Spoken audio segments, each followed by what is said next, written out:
शाम ढलने लगी थी लखनऊ की गलियों पर। पीली पड़ती धूप अब नीम अंधेरे में घुलने लगी थी और बाजार की रौनक धीरे धीरे अपने शबाब पर आ रही थी। ठेले वालों की आवाजें, खोमचे वालों की पुकारें, गरम समोसे, चटपटी चाट, हर कोने से आवाजें उठ रही थीं, जैसे शहर की धड़कनें किसी अदृश्य ताल पर थिरक रही हों। इसी चहल पहल में एक साधारण सा दिखने वाला आदमी एक समोसे के ठेले के पास ठिठका खड़ा था। उसने लाल रंग की लुंगी पहन रखी थी, सर पर टॉवेल बंधा था और चेहरा कुछ थका हुआ सा। कोई भी देखता तो यही कहता, कोई ग्रामीण किसान होगा, शायद बीवी के लिए सब्जी लेने आया है। लेकिन किसी को क्या पता था कि यह आदमी कोई मामूली इंसान नहीं, बल्कि लखनऊ का नया जिलाधिकारी आदित्य कुमार चौधरी है। हां, वही डीएम जिसकी एक झलक पाने के लिए लोग घंटों इंतजार करते हैं, जो आमतौर पर काले शीशों वाली गाड़ी में सीटी बजाते काफिले के साथ चलता है। ना कोई सरकारी गाड़ी, ना अफसरों की फौज, ना कोई सायरन, ना कोई रॉब। बस एक आम आदमी का चेहरा ओढ़कर वो उतर आए थे सड़कों पर, लोगों की तकलीफें समझने, उनकी जमीनी सच्चाइयों को महसूस करने। क्योंकि किताबों से हटकर, कागजों से परे, कभी कभी एक अफसर को अपना पद उतारकर इंसान बनना पड़ता है, ताकि वो देख सके, वो सुन सके, जो अक्सर भीड़ में दब जाता है। शाम की रोशनी अब सुनहरे से सिंदूरी रंग में ढल चुकी थी। लखनऊ की सड़कें महक रही थीं, गरम समोसों, चटनी और मसालेदार पानी की खुशबू से। इन्हीं गलियों में लाल लुंगी पहने, सिर पर टॉवेल बांधे एक साधारण सा आदमी मुस्कुराते हुए एक समोसे के ठेले के पास रुका। भैया, जरा गरम गरम समोसा देना, उसने अपनत्व भरे अंदाज में कहा। ठेले वाला खिलखिलाया, जैसे उसके दिन की थकान किसी ने हर ली हो। अभी देता हूं जी, बड़ा जबरदस्त बना है आज, कहते हुए उसने चिमटे से उठाकर ताजा गरम समोसा प्लेट में चटनी के साथ उनके हाथ में रख दिया। आदमी ने पहला कौर लिया, बाहर से खस्ता, अंदर से छटपटा आलू। चेहरे पर एक हल्की सी मुस्कान तैर गई। वो स्वाद नहीं, मेहनत छक रहा था। इशारे से दूसरा समोसा मांगा, ठेले वाले ने और प्यार से थमा दिया। पर वो आदमी वहां सिर्फ स्वाद लेने नहीं आया था, वो देख रहा था ठेले वाले की लगन, उसकी आंखों में रोजी रोटी की जद्दोजहद, उसकी आवाज में वह नम्रता जो हालात से टूटकर भी इंसानियत बचाए रखती है। और तभी हवा में जैसे कोई सख्तपन घुल गया। एक पुलिस गाड़ी चीखती हुई आई। उसमें बैठे थे पुलिस की वर्दियों में कुछ रौबदार लोग, जिनके चेहरे पर कानून नहीं, सत्ता का गुरूर लिखा था। एक ने ठेले वाले को घूरते हुए गरजती आवाज में कहा, अबे, तेरा ठेला यहां फिर से लग गया? कितनी बार समझाया है, इस जगह तेरा ठेला मत लगा, लेकिन तू तो सुधरता ही नहीं। भीड़ सहम गई। ठेले वाले का चेहरा फक पड़ गया। उसने कांपते हुए हाथ जोड़ लिए। साहब, हम गरीब हैं, यही करके 2 वक्त की रोटी जुटाते हैं। पर इंसानियत तो उन वर्दियों की जेब में कहीं खो चुकी थी। एक ने गुस्से में ठेले पर लात मारी।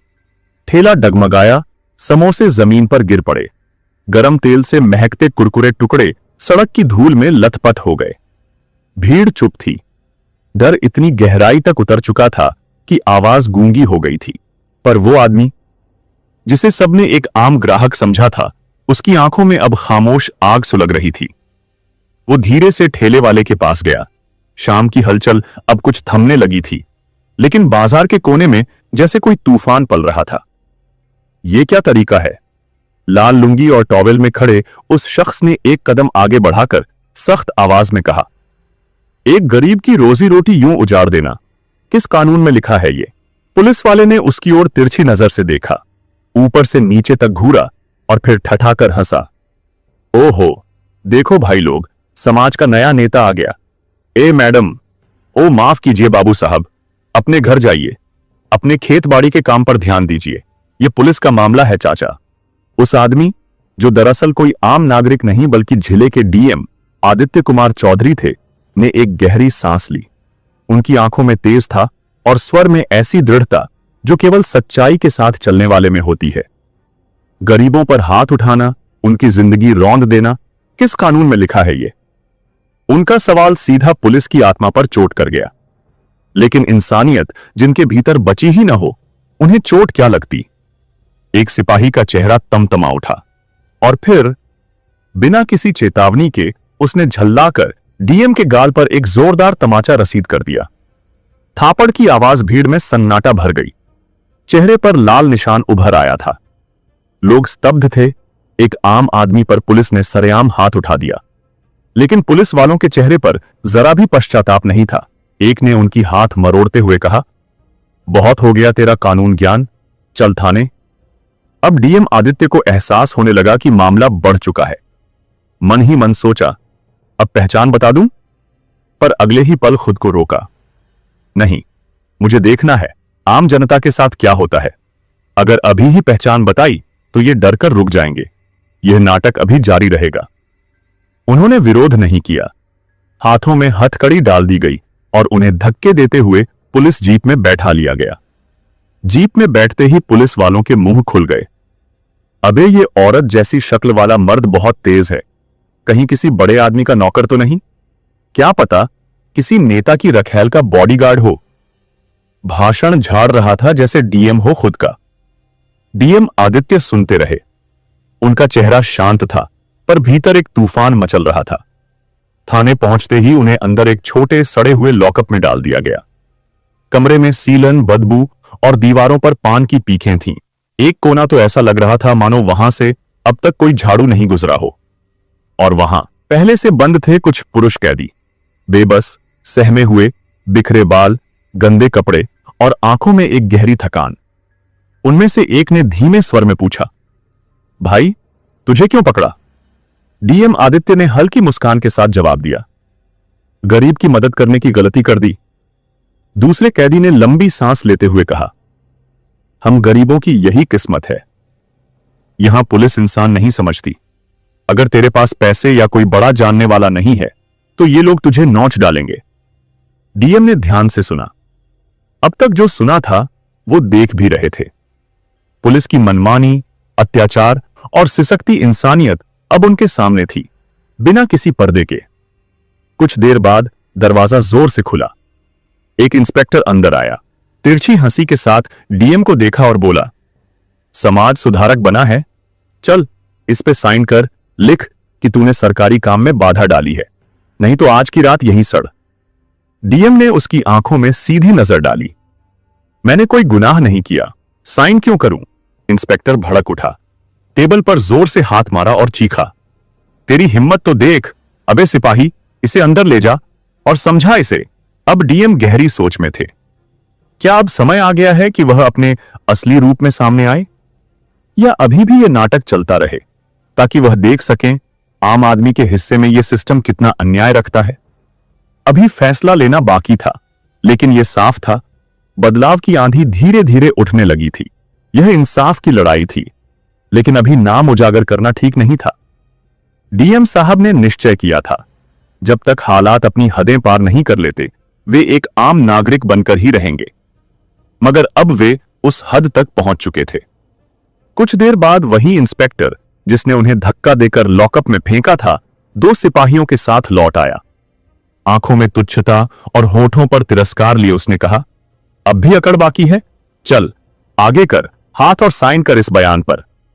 डीएम साहब ने स्थिर, शांत लेकिन दृढ़ स्वर में कहा, मैंने कोई अपराध नहीं किया, मैं साइन नहीं करूंगा। इंस्पेक्टर का चेहरा गुस्से से लाल हो गया। उसने सिपाही को इशारा किया।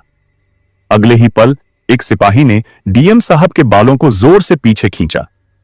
अब जबरदस्ती साइन करवाओ इससे, बहुत नेता बन रहा है। इंस्पेक्टर की आवाज गूंज उठी। डीएम साहब दर्द में थे, लेकिन उनकी आंखों की आग बुझी नहीं। यह अन्याय है, उन्होंने कराहते हुए कहा। सिपाही ठहाका मारते हुए बोला, बड़ा आया न्याय की बात करने वाला, यहां हमारा कानून चलता है। उनकी उंगलियों को पकड़कर जबरदस्ती अंगूठा लगवाने की कोशिश की गई, लेकिन डीएम साहब ने हाथ झटक दिया। नहीं, उनकी आवाज अब पूरे थाने में गूंज रही थी।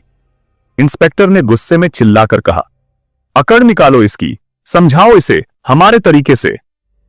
डीएम साहब को एक कमरे में घसीटा गया, उन्हें जमीन पर फेंका गया। अब बोल, मान जाएगा या तुझे और दिखाना पड़ेगा पुलिसिया अंदाज?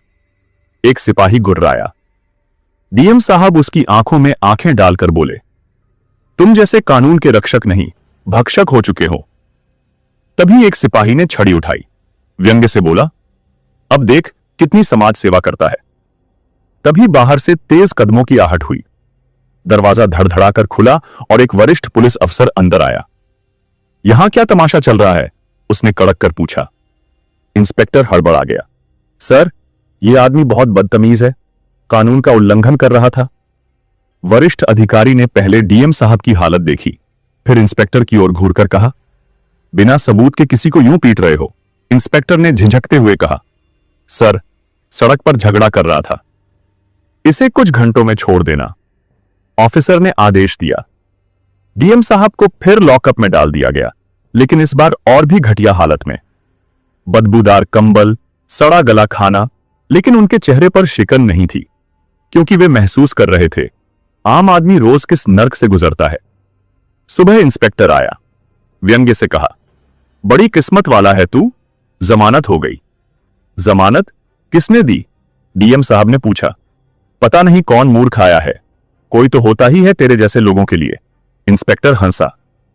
बाहर एक पत्रकार खड़ा था जो सच की तलाश में आया था। आपको किस आरोप में पकड़ा गया? डीएम साहब मुस्कुराए। इंसानियत दिखाने की सजा मिली है। तभी कुछ दूर एक बूढ़ी औरत अपने बेटे की गिरफ्तारी के लिए रो रही थी। साहब, मेरी सुन लो। लेकिन पुलिस ने उसे धकियाकर भगा दिया। अब डीएम साहब की आंखों में वो चिंगारी थी। वक्त आ गया था। उन्होंने मोबाइल निकाला और नंबर डायल किया। जी साहब, दूसरी ओर से आवाज आई। डीएम साहब ने सख्त लहजे में कहा, 5 मिनट में पूरी टीम लेकर थाने पहुंचो। अब पुलिस वालों के होश उड़ने लगे। कुछ ही देर में थाने के बाहर सायरनों की गूंज हुई। सरकारी गाड़ियां थाने के बाहर रुकीं। अफसर उतरे और उनके बीच से वह व्यक्ति निकला जिसे अब तक सबने मामूली समझा था। मैं इस जिले का जिला अधिकारी हूं, डीएम साहब। सन्नाटा छा गया। पत्रकारों के कैमरे ऑन हो गए। पुलिस वालों के होश उड़ गए। इंस्पेक्टर के पैर कांपने लगे। जिन हाथों ने कल उन्हें मारा था, आज वही हाथ जोड़े हुए माफी मांग रहे थे। डीएम साहब गरजे, अगर मैं डीएम नहीं होता तब भी क्या आप किसी नागरिक के साथ ऐसा ही करते? उन्होंने कैमरे की ओर देखा। आज मैंने खुद अपनी आंखों से देखा कि इस थाने में गरीबों, महिलाओं और आम जनता के साथ कैसा बर्ताव होता है। अब यह नहीं चलेगा। उन्होंने फिर मोबाइल उठाया और आदेश दिया, सभी दोषी पुलिसकर्मियों को निलंबित करो, तुरंत कार्रवाई शुरू हो। अब कोई बहाना नहीं बचा था। पत्रकारों की रिपोर्टिंग चालू थी। पूरा थाना थर थर कांप रहा था। डीएम साहब ने जनता की ओर देखा और दृढ़ स्वर में बोले, यह पुलिस सेवा नहीं, गुंडागर्दी थी, लेकिन अब नहीं चलेगी। थाने के बाहर कुछ महिलाएं खड़ी थीं। एक महिला रोते हुए सामने आई। जैसे ही वह युवती फूट फूट कर रोई, मानो कोई तूफान बरस पड़ा हो। उसे देखकर कई और लोग आगे आए। किसी ने कहा, हमें झूठे केस में फंसाया गया है। दूसरे ने चीख कर कहा, हमारी बहू बेटियों को धमकाया जाता है। और एक बूढ़ा कांपते हुए बोला, हम गरीबों की कहीं कोई सुनवाई नहीं होती साहब। अब तक चुपचाप खड़े डीएम साहब की आंखों में ज्वाला सी सुलग उठी थी। वह किसी प्रशासनिक अधिकारी की नहीं, एक इंसान की आंखें थीं जो अन्याय देखकर तड़प उठी थी। उन्होंने अपने साथ खड़े अधिकारियों को आदेश दिया, इन सब की शिकायतें दर्ज की जाएं। अब इस जिले में कानून सिर्फ वर्दी के लिए नहीं, हर नागरिक के लिए होगा। कोई भी कानून से ऊपर नहीं है, कोई भी। और फिर बिना एक पल गंवाए उन्होंने फोन उठाया। मैं इस जिले का जिलाधिकारी बोल रहा हूं। मैंने खुद इस थाने में पुलिसिया अत्याचार झेला है। तुरंत जांच शुरू हो और दोषी अफसरों पर सख्त कार्रवाई की जाए। कुछ ही देर में जिले के वरिष्ठ अधिकारी थाने पर मौजूद थे। वो सिर झुकाकर बोले, साहब, जो हुआ वो बेहद शर्मनाक है। हम वादा करते हैं न्याय जरूर होगा। थाने में तैनात पुलिसकर्मियों के चेहरों पर अब डर और पछतावे की छाया थी। आज पहली बार उनके अपने ही थाने की दीवारों में न्याय की गूंज सुनाई दे रही थी। डीएम साहब ने चारों ओर देखा और गहरी सांस लेते हुए कहा, इस थाने में हर कोने में सीसीटीवी कैमरे लगेंगे और मैं खुद इनकी जांच करूंगा ताकि कोई भी मासूम कभी दोबारा प्रताड़ित ना हो। फिर उनकी नजर उस इंस्पेक्टर पर गई जो अब कांप रहा था, जैसे उसकी वर्दी का बोझ अचानक बहुत भारी हो गया हो। तुमने वर्दी नहीं पहनी थी, तुमने सत्ता का घमंड पहन रखा था। अब न सिर्फ तुम्हारी नौकरी जाएगी, बल्कि जेल की हवा भी खानी पड़ेगी। इंस्पेक्टर घुटनों के बल गिर पड़ा। साहब माफ कर दीजिए, मेरे बच्चे भूखे मर जाएंगे, मेरी मां बीमार है। डीएम साहब की आवाज बर्फ जैसी ठंडी थी। जब तुमने एक निर्दोष आदमी को पीटा था तब तुम्हें अपने परिवार की याद क्यों नहीं आई थी? सन्नाटा। पूरे पुलिस स्टेशन में सिर्फ उस एक सवाल की गूंज रह गई। इसके बाद डीएम साहब मीडिया की ओर मुड़े और बोले, अगर पुलिस अपने कर्तव्य निभाएगी तो जनता सिर माथे बिठाएगी, लेकिन अगर वही पुलिस अत्याचार करेगी तो उसे जवाब भी देना होगा। यह शब्द नहीं थे, क्रांति का बिगुल था। सोशल मीडिया पर वीडियो आग की तरह फैल गया। हर तरफ सिर्फ एक नाम गूंज रहा था, डीएम साहब। लोग कह रहे थे, आज भी कुछ अफसर ईमानदारी की मिसाल बन सकते हैं, और दूसरी ओर दोषी पुलिस कर्मियों पर कार्रवाई शुरू हो चुकी थी। कई निलंबित हुए, कुछ बर्खास्त। उनकी जगह अब नए, ईमानदार और संवेदनशील अफसरों की नियुक्ति हो रही थी। यह सिर्फ एक कार्रवाई नहीं थी, यह एक नई व्यवस्था की शुरुआत थी। एक ऐसा युग जहां डर नहीं, भरोसा शासन करता था। कुछ दिनों बाद मीडिया के सामने खड़े होकर डीएम साहब ने कहा, अब इस जिले में लोग पुलिस से नहीं, अपराध से डरते हैं, और यही सबसे बड़ी जीत है। लेकिन हमारी जिम्मेदारी यहीं खत्म नहीं होती। हमें अपने अधिकार का इस्तेमाल सिर्फ राज करने के लिए नहीं, सेवा के लिए करना होगा। उनके शब्दों ने उस दिन पूरे जिले में नई उम्मीद भर दी। अब लोग पुलिस से नहीं कांपते, बल्कि उनसे सवाल पूछते हैं, क्योंकि अब उन्हें पता है, अगर वो सच बोलेंगे तो डीएम साहब जैसे अफसर उनके पीछे खड़े मिलेंगे। वो इंस्पेक्टर जो कभी अपनी वर्दी पर इतराता था, अब जेल की सलाखों के पीछे अपने फैसलों पर पछता रहा था। उसे समझ आ गया था, सत्ता का गलत इस्तेमाल न सिर्फ करियर तबाह करता है, बल्कि इंसान की इज्जत भी मिट्टी में मिला देता है। डीएम साहब की निडरता ने यह साबित कर दिया, अगर एक व्यक्ति अन्याय के खिलाफ खड़ा हो जाए तो पूरा सिस्टम हिल सकता है। इस घटना ने पूरे समाज को एक सीख दी, कानून से ऊपर कोई नहीं है, चाहे वो किसी भी कुर्सी पर क्यों ना बैठा हो। डीएम साहब ने न सिर्फ एक भ्रष्ट तंत्र को चुनौती दी, बल्कि उन हजारों गुमनाम चेहरों को आवाज दी जो बरसों से न्याय का इंतजार कर रहे थे। यह बदलाव किसी नीति से नहीं, एक सच्चे इरादे और ईमानदार कदम से आया था। और आज हर कोई जानता है, अगर अन्याय होगा तो डीएम साहब जरूर आएंगे। अगर आपको यह कहानी पसंद आई हो तो इसे जरूर शेयर करें, क्योंकि बदलाव की शुरुआत एक कहानी से भी हो सकती है।